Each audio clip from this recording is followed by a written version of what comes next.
Code படத்தின் வெற்றிக்கு பின் நடிகர் விஜய் நடிப்பில் பிரம்மாண்டமாக உருவாகி வரும் திரைப்படம் தளபதி 69. இப்படத்தை ஹெச் வினோத் இயக்குகிறார். இப்படத்தை கேவின் புரொடக்ஷன் நிறுவனம் தயாரிக்கிறது. அரசியல் கதையம்சம் கொண்ட படமாக இது உருவாகி வருவதாக கூறப்படுகிறது.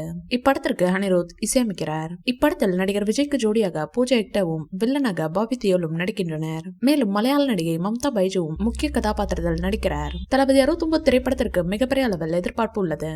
ஏனெனில் இப்படம் தான் நடிகர் விஜயின் கடைசி படமாகும். இப்படத்தை முடித்ததும் தீவிர அரசியலில் இறங்க உள்ளார் தளபதி. இதற்காக தமிழக வெற்றிக் கழகம் என்கிற அரசியல் கட்சி தொடங்கியுள்ள அவர் வருகிற 2026 ஆண்டு நடைபெற உள்ள சட்டமன்ற தேர்தலில் முதல்வர் வேட்பாளராக போட்டியிட திட்டமிட்டுள்ளார். நடிகர் விஜயின் கடைசி படம் என்பதால் இப்படத்தின் மீதான எதிர்பார்ப்பு நாளுக்கு நாள் அதிகரித்த வண்ணம் உள்ளது. தளபதி 69 படத்தின் படப்பிடிப்பு தற்போது விறுவிறுப்பாக நடைபெற்று வருகிறது. இந்நிலையில் தளபதி 69 படத்தின் முக்கிய அப்டேட் ஒன்று வெளியாகியுள்ளது. அதன்படி இப்படத்தில் டிஜே அருணாச்சலமும் முக்கிய கதாபாத்திரத்தில் நடிக்க கமிட் ஆகியுள்ளது தெரிய வந்திருக்கிறது.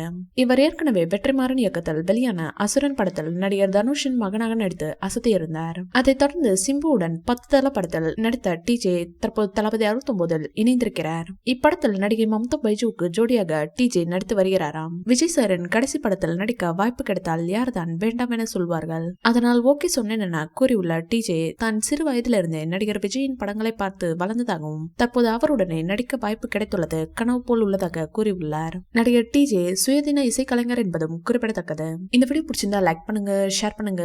மேலும் விஜய் சார் பற்ற தகவல்களுக்கு எங்க சேனலை சப்ஸ்கிரைப் பண்ணுங்க.